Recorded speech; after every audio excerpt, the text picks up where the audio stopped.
Hello friend, तो कैसे हो आप सभी। स्वागत करते हैं आप सभी कैबस्ती जी को इसमें। तो फ्रेंड आज जो है कि आप सभी के लिए स्पेशल एक टेस्ट पेपर लेके आए हुए हैं जो बिहार डीएलएड एंट्रेंस एग्जाम 2026 के लिए रहने वाला है। आज के इस टेस्ट पेपर में आप सभी को 30 क्वेश्चन दिया गया है और टारगेट आप सभी को दिया जा रहा है 18 क्वेश्चन सही करने का, यानी कि 30 प्रश्न में आपको 18 प्रश्न सही करके नीचे कमेंट बॉक्स में बताना है।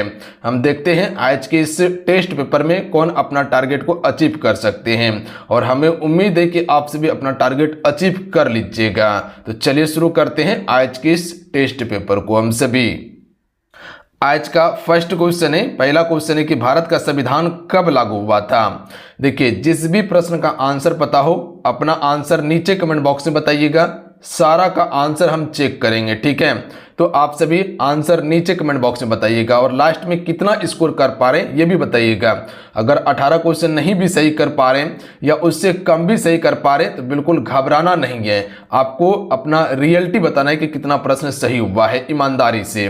चलिए इस क्वेश्चन का राइट आंसर कीजिएगा। आप सभी राइट आंसर हो जाएगा ऑप्शन नंबर बी, इसका करेक्ट आंसर होगा। ध्यान रखिएगा 26 जनवरी 1950 को संविधान लागू किया गया था। तो जो भी बच्चे ऑप्शन नंबर बी टिक करें ना, बिल्कुल आपका एक्यूरेट आंसर है, इसको आप से भी सही कर लीजिएगा। बिल्कुल टेस्ट के तौर पर लेके चलिएगा, हर क्वेश्चन के लिए 5 से 6 सेकंड हम समय आपको देंगे। चलिए इस क्वेश्चन का राइट आंसर कीजिएगा। क्वेश्चन आपके स्क्रीन पे है। क्वेश्चन है कि डिस्कवरी ऑफ इंडिया पुस्तक के लेखक कौन है। चलिए क्वेश्चन नंबर 2 का राइट आंसर कीजिएगा आप सभी। तो जो भी बच्चे ऑप्शन नंबर बी की तरफ जा रहे हैं बिल्कुल करेक्ट आंसर होगा। याद रखिएगा जवाहरलाल नेहरू ने जो है कि डिस्कवरी ऑफ इंडिया पुस्तक की रचना की थी। तो option number B right answer होगा। आप सभी हमको ये बताइएगा हरिजन पत्रिका के संपादक कौन थे, नीचे कमेंट करके बताइएगा आप सभी। चलिए अगला क्वेश्चन देखिए जो बिल्कुल आसान प्रश्न है, आराम से आंसर आप सभी कर सकते हैं इस क्वेश्चन का। भारत की राजधानी कौन सा है, इनमें से बताना है आप सभी को। देखिए सभी को पता होगा, बिल्कुल आसान प्रश्न है इसीलिए इसे रखे हैं, गलती बिल्कुल नहीं होना चाहिए आप सभी से। देखिए भारत की वर्तमान में अभी राजधानी नई दिल्ली है, याद रखिएगा। अच्छा, नई दिल्ली भारत की राजधानी कब बनी थी? 1912 ईस्वी में। इससे पहले कहाँ थी? कोलकाता। इतना चीज को ध्यान रखिएगा आप सभी, कई बार क्वेश्चन पूछा गया है पेपर में। तो इसका राइट आंसर क्या हो जाएगा? सी। अच्छा, वित्तीय राजधानी की बात किया जाए तो मुंबई जो है भारत की वित्तीय राजधानी है। चलिए अगला क्वेश्चन है 4 नंबर का राइट आंसर कीजिएगा। पंचायती राज व्यवस्था से संबंधित है, इसके कितने अस्त्र हैं? चलिए आंसर करेंगे क्वेश्चन 4 का आप सभी। देखिए सभी वीडियो को लाइक करते चलिएगा, जितने भी बच्चे डीएलएड की तैयारी कर रहे हैं। देखिए आज का ये टेस्ट पेपर बिल्कुल आपके लिए इंपॉर्टेंट है और आप सभी अपना ईमानदारी पूर्वक स्कोर बताइएगा।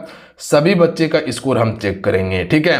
और सभी एक बार दिल से वीडियो को लाइक करके शेयर कर दीजिएगा और हर बच्चे को पहुंचा दीजिए जो डीएलएड की तैयारी कर रहे हैं और सरकारी कॉलेज का सपना देख रहे हैं। तो आज के इस टेस्ट पेपर वाला वीडियो को सभी के पास शेयर करना है आपको। तो पंचायती राज व्यवस्था के कितने अस्त्र होते हैं? तो 3 अस्त्र, याद रखिएगा।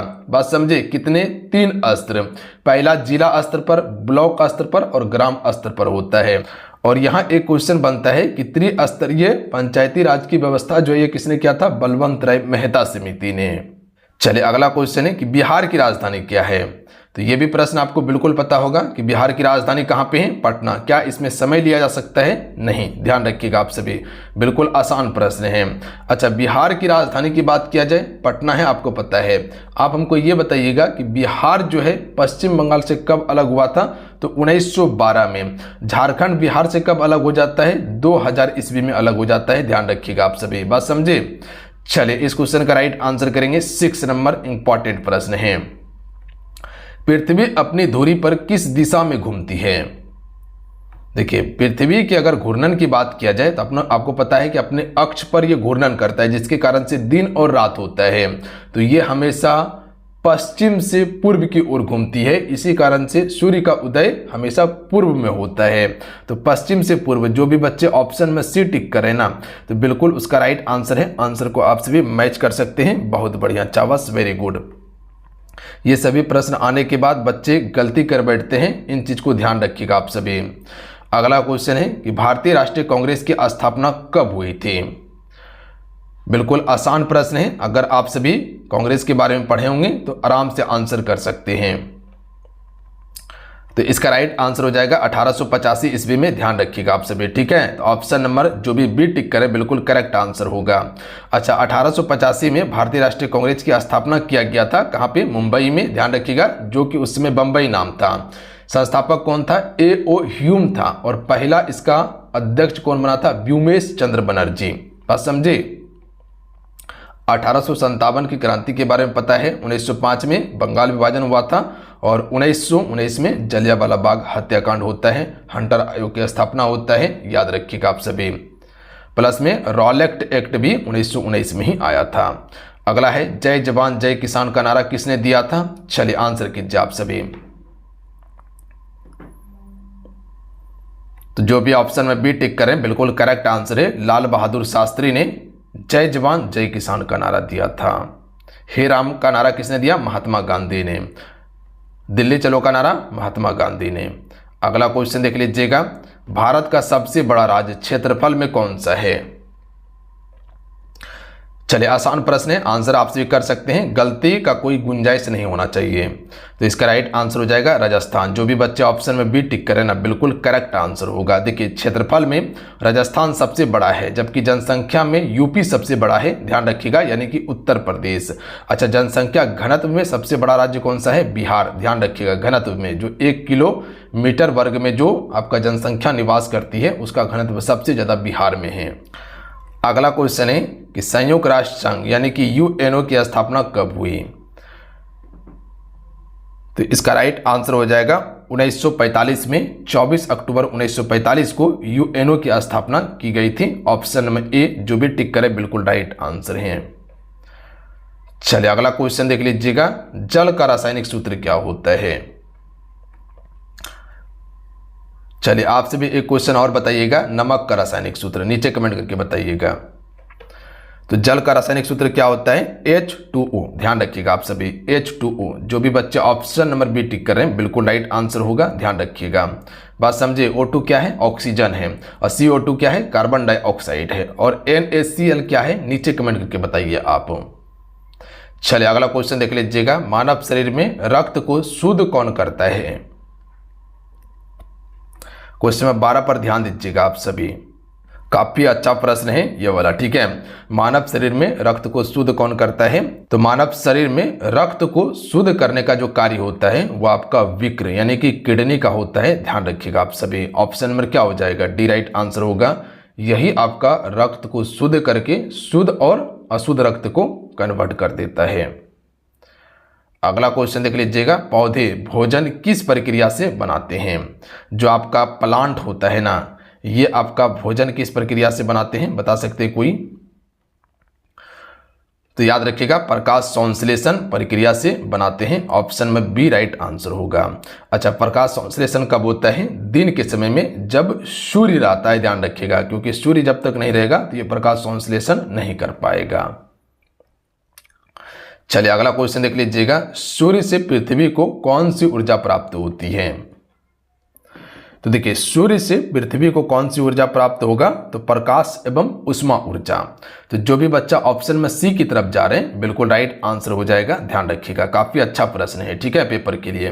तो देखिए सूर्य से हमें प्रकाश प्लस उष्मा दोनों प्राप्त होती है। तो ऑप्शन में बी की तरफ जा सकते हैं हम सभी। क्या ध्वनि ऊर्जा प्राप्त होगा, नहीं, गलत बात। ध्वनि ऊर्जा तो कहीं आप सभी शोरगुल जो देखते हैं, जैसे साउंड का आवाज हो गया, गाड़ी का आवाज हो गया, यहां से ध्वनि ऊर्जा प्राप्त होगा।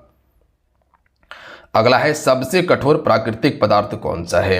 अच्छा, एक बार ईमानदारी पूर्वक बताइएगा, क्या आप सभी वीडियो को लाइक कर चुके हैं, एक बार आप सभी जरूर बताइएगा, कमेंट करके बताइएगा, क्या सभी वीडियो को लाइक कर दिए हैं, नहीं किए तो एक बार जरूर कर लीजिएगा, आप सभी से रिक्वेस्ट करेंगे। और जो भी आपके साथ में तैयारी कर रहा है DLED का, ठीक है, सभी के पास आज की इस वीडियो को शेयर कीजिएगा ताकि वो आज की इस वीडियो में टेस्ट लगाकर अपना स्कोर बता सके। कंपटीशन इसमें बिल्कुल नहीं रखना है, ठीक है, भेदभाव बिल्कुल नहीं करना है, सबके पास आपको शेयर करना है। सबसे कठोर प्राकृतिक पदार्थ कौन है। तो देखिए सबसे कठोर प्राकृतिक पदार्थ जो हो जाएगा वो आपका हीरा होगा, याद रखिएगा आप सभी, यानी कि ऑप्शन में सी राइट आंसर होगा। हीरा भारत में पन्ना की खान से निकाला जाता है जो मध्य प्रदेश में है। बात समझे। अगला क्वेश्चन देख लीजिएगा। अच्छा, किसका अपरूप है? कार्बन का अपरूप है ग्रेफाइट और हीरा। मनुष्य के शरीर में कितनी हड्डी होती है? यह भी काफी अच्छा प्रश्न है। तो मनुष्य के शरीर में कितनी हड्डी होती है? जो भी बच्चा ऑप्शन में बी की तरफ जा रहे हैं बिल्कुल अपना आंसर मैच कर लीजिएगा, 206 हड्डी। ठीक है, चलिए अगला क्वेश्चन देख लीजिएगा। इसमें अभी हम आपको ज़्यादा कोई फैक्ट नहीं बता रहे हैं, इस चीज़ को ध्यान रखिएगा। टेस्ट दिए हैं, टेस्ट के तौर पर लेके चलिएगा और बिल्कुल अपना स्कोर आपसे भी बताइएगा। विद्युत धारा का एसआई मात्रक आपको बताना है, यह भी काफ़ी अच्छा प्रश्न है आपके पेपर के लिए। तो देखिए, विद्युत धारा का एसआई मात्रक क्या होता है? तो जो भी बच्चे ऑप्शन नंबर सी टिक करें बिल्कुल राइट आंसर होगा एम्पियर, याद रखिएगा। शक्ति का एसआई मात्रक वाट होता है। बात समझिए। चलिए अगला क्वेश्चन देख लीजिएगा। विटामिन सी का रासायनिक नाम क्या है? देखिए, कभी विटामिन ए के बारे में, कभी विटामिन बी के बारे में, कभी सी के बारे में प्रश्न पूछा जाता है। तो आप हमको विटामिन ए और विटामिन बी का रासायनिक नाम बताइए सिर्फ। तो विटामिन सी का रासायनिक नाम हो जाएगा एस्कॉर्बिक एसिड। एस्कॉर्बिक नामक रोग होता है। और विटामिन सी का सबसे अच्छा स्रोत जो है खट्टे पदार्थ, जैसे अम्ला हो गया, ठीक है, ये सभी जो है जितने खट्टे पदार्थ हैं वो विटामिन सी का अच्छा स्रोत है। और विटामिन सी की कमी के कारण आपके मुंह से दुर्गंध निकलता है, मसूड़े से खून निकलने लगता है। और विटामिन ए का रासायनिक नाम क्या है? तो रेटिनॉल। और विटामिन बी का क्या है? तो ये आपका थायमिन, अभी जैसे आपसे पूछे थे हम। चलिए अगला क्वेश्चन है कि ध्वनि किस माध्यम में नहीं चल सकती है? कई बार प्रश्न बताए हैं कि ध्वनि जो है, ध्वनि को चलने के लिए किसी भी चीज की आवश्यकता होती है। चलिए अगला क्वेश्चन देखिए कि ध्वनि किस माध्यम में नहीं चल सकती है। आपको बताए थे कि ध्वनि को चलने के लिए माध्यम की आवश्यकता होती है।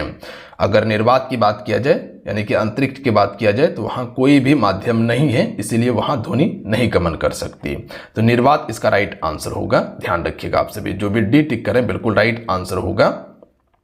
और ध्वनि की चाल सबसे ज़्यादा कहाँ पे है? ठोस में, क्योंकि ठोस में माध्यम होता है चलने के लिए, जबकि प्रकाश की चाल सबसे ज़्यादा निर्वात में है और ठोस में कम है। ठीक है, चलिए अगला है पृथ्वी का उपग्रह कौन सा है? तो देखिए, पृथ्वी का एकमात्र उपग्रह ये चंद्रमा हो जाएगा, ध्यान रखिएगा। आसान प्रश्न है, चंद्रमा इसका बिल्कुल राइट आंसर होगा। सूर्य क्या है? एक तारा है। मंगल और शुक्र क्या है? ये एक ग्रह है। मंगल को क्या कहते हैं हम सभी? लाल ग्रह कहते हैं। और शुक्र को शाम या भोर का तारा भी कहा जाता है। अगला है कमल का पर्यायवाची शब्द है। तो देखिए, कमल का पर्यायवाची जो हो जाएगा ये आपका क्या होगा?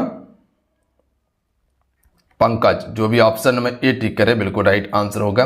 रात का विलोम शब्द बताइएगा, थोड़ा सा फास्ट में कीजिए आप सभी। तो रात का दिन हो जाएगा, आसान प्रश्न है। जो भी बी टिक करे बिल्कुल राइट आंसर है। राम विद्यालय जाता है, कौन सा वाक्य है? तो देखिए, राम विद्यालय जाता है ये सरल वाक्य होगा या विधानवाचक होगा। अगला है राम विद्यालय जाता है में कौन सा वाक्य है? क्या प्रश्न वाक्य है? प्रश्न जहां पर पूछा जाए वहां प्रश्न होता है। क्या आज्ञा दिया गया है कि राम को विद्यालय जाना चाहिए? नहीं, आज्ञा नहीं दिया गया है, तो ये विधानवाचक होगा, ध्यान रखिएगा आप सभी। क्योंकि यहाँ पर राम विद्यालय जाता है, विस्मयादि बोधक तब होगा जब विस्मयादि बोधक का प्रयोग होगा। तो यहाँ पर बचा विधानवाचक होगा, राम विद्यालय जाता है। जल का पर्यायवाची क्या होगा? देखिए, आसान प्रश्न है और काफ़ी अच्छा प्रश्न है। तो जल का नीर होता है, याद रखिएगा। अगला क्वेश्चन है कि विद्यार्थी में कौन सा समास है? तो देखिए, विद्यार्थी में आपका तत्पुरुष समास होगा, ध्यान रखिएगा आप सभी। कौन सा होगा? तत्पुरुष समास होगा। जो भी ऑप्शन में बी टिक करें बिल्कुल राइट आंसर होगा, ध्यान रखिएगा आप सभी। देखिए, बहुब्रीहि समास में क्या होता है? इसमें दोनों पद अप्रधान होकर किसी दूसरे पद को बताता है। द्वंद्व समास में क्या होता है? अपोजिट वर्ड होता है। कर्मधारय समास में यहाँ विशेष और विशेषण की बात होता है, जहां पर विशेषता प्रकट किया जाए। तो ये तीनों तो बिल्कुल नहीं हो सकता है, ध्यान रखिएगा। तब बचा आपका तत्पुरुष, तो तत्पुरुष इसका बिल्कुल राइट आंसर होगा। इसमें कारक का जितना भी विभक्ति है सारा प्रयोग इसी में होता है। अगला क्वेश्चन देख लीजिएगा, गगन का अर्थ क्या है? तो गगन का अर्थ होता है आकाश। ठीक है, चलिए अगला क्वेश्चन है कि 9 2 11 होना मुहावरे का अर्थ क्या होगा? आसान प्रश्न है। भाग जाना, ध्यान रखिएगा आप सभी। अगला है भारत हमारा देश है, तो यहाँ पर भारत क्या होगा? क्या भारत सर्वनाम है, विशेषण है? विशेषण में विशेषता प्रकट होगा, नहीं है। क्या क्रिया है, क्रिया हो रहा है, नहीं। तो बचा क्या? भारत एक संज्ञा शब्द है, और संज्ञा में भी ये व्यक्तिवाचक संज्ञा होगा क्योंकि यहाँ किसी भी देश का नाम आ रहा है, ठीक है। अगर सिर्फ देश कहते हैं तो ये आपका जातिवाचक संज्ञा होता। अगला है जो कभी ना मरे, इसके लिए एक शब्द होगा। तो देखिए, जो कभी ना मरे उसे हम सभी अमर कहते हैं। क्या कहते हैं? अमर। अगला है हिंदी वर्णमाला में कितने वर्ण होते हैं? आसान प्रश्न है, बिल्कुल आराम से कर सकते हैं। तो हिंदी वर्णमाला में कुल 52 वर्ण होते हैं, याद रखिएगा। आपसे हमको एक क्वेश्चन का आंसर कीजिएगा कि कुल स्वर की संख्या कितनी होती है, नीचे कमेंट करके बताइएगा, ठीक है। तो चलिए आज कितना ही, आज के इस पेपर में कुल आपको, तो चलिए आज कितना है, आज के इस टेस्ट पेपर में कुल 30 प्रश्न कंप्लीट करवाए हैं, और आप सभी कितना स्कोर कर पाए नीचे कमेंट करके ज़रूर बताइएगा। क्या जो आपको टारगेट दिए थे उसे अचीव कर पाए हैं? अगर 1-2 नंबर, 4 नंबर, 5 नंबर कम भी रहे ना तो आपको घबराना नहीं है, धीरे धीरे तैयारी करते रहिएगा, अपने आप को इम्प्रूव करते रहिएगा। आज थोड़ा सा आसान प्रश्न लिए हुए थे ताकि आप डिमोटिवेट ना हो, और आगे से जब टेस्ट होगा तो बिल्कुल आपके लेवल का टेस्ट होना शुरू हो जाएगा। धीरे धीरे हम सभी अपर लेते चलेंगे, थोड़ा सा पेपर को कठिन करते चलेंगे, ठीक है। तो उसी हिसाब से आप सभी तैयारी कीजिए, ठीक है। तो आपसे अपना स्कोर ईमानदारी पूर्वक बताइएगा और सभी दोस्तों के पास शेयर कर दीजिएगा। मिलते हैं। जय हिंद, वंदे मातरम।